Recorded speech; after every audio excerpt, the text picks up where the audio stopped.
We've been talking now about the external reality, okay? And all of you know the external reality is a reflection of the internal one.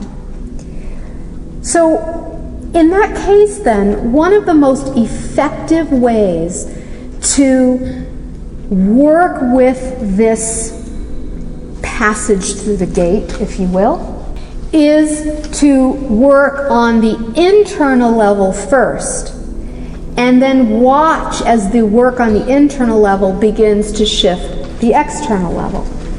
So what do we mean by working on the internal level with this?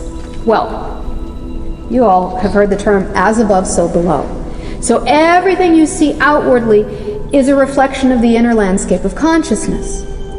Thus, when you go inside and do deep inner work, that's how you actually affect the external reality. So the suggestion is then that everyone, now we know everyone on the planet is not going to do this, but if enough of you do, it definitely shifts the trajectory.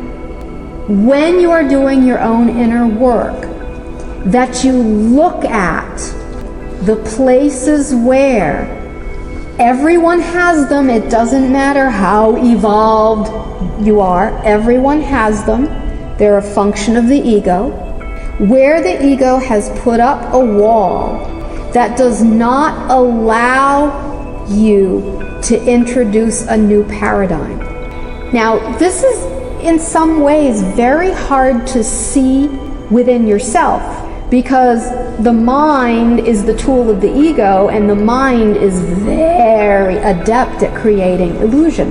And so very often going into your own mind is like going into a hall of mirrors, and everything you see is totally distorted. So we're talking about working on actually a different level that has to do with navigating by sensing the currents. Now, the best way, or the best metaphor to describe what we're talking about has to do with surfing. The channel is not a surfer.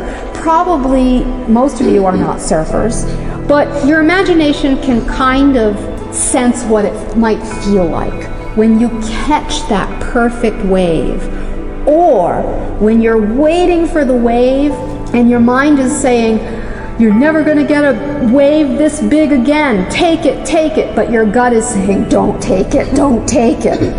It's a matter of moving from listening to what the mind is telling you to do to instead going with the flow of what the gut is telling you to do, which is don't take it.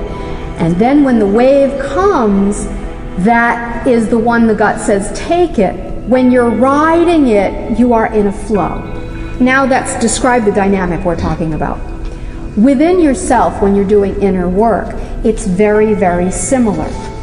That as you become more adept at navigating inside your consciousness, you begin to sense the waves, the ebbs and the flows. Sometimes they're moving you towards something, sometimes they're making you move inward.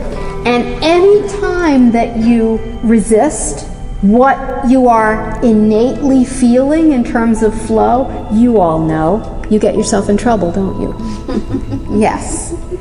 So, this has to do with sensing, not with the mind, but with the greater you, the flows inside of yourself, and sometimes the flow might take you somewhere you don't want to go, but it's somewhere you need to go.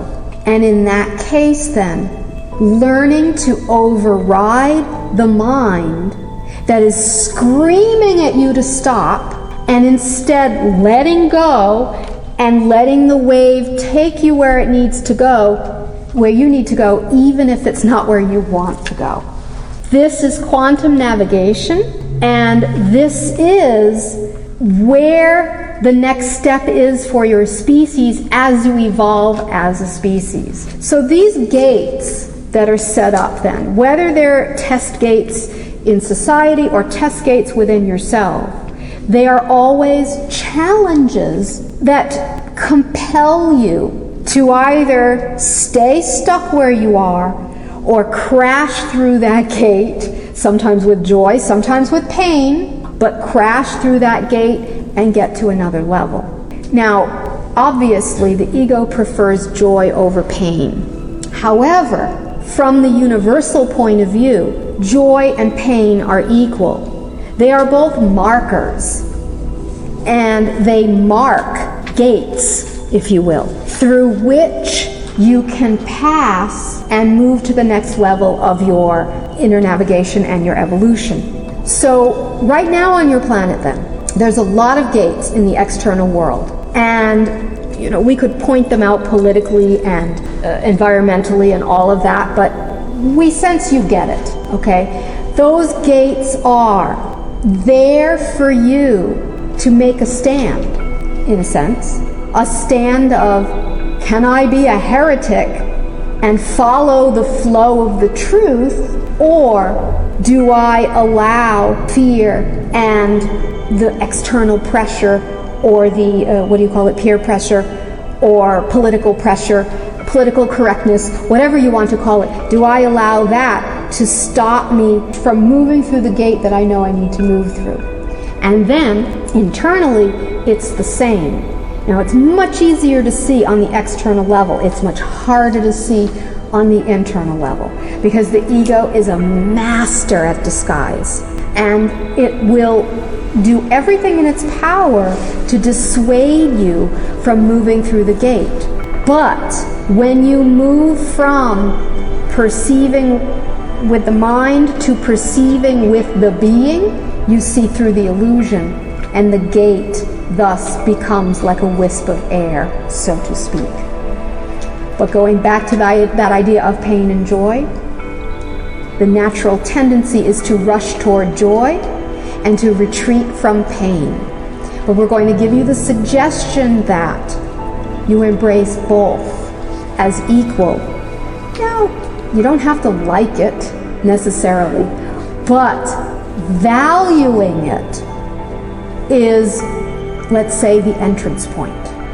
When you value it and you know it's there for a reason, then you're, in a sense, on the right track. You're about to catch the wave.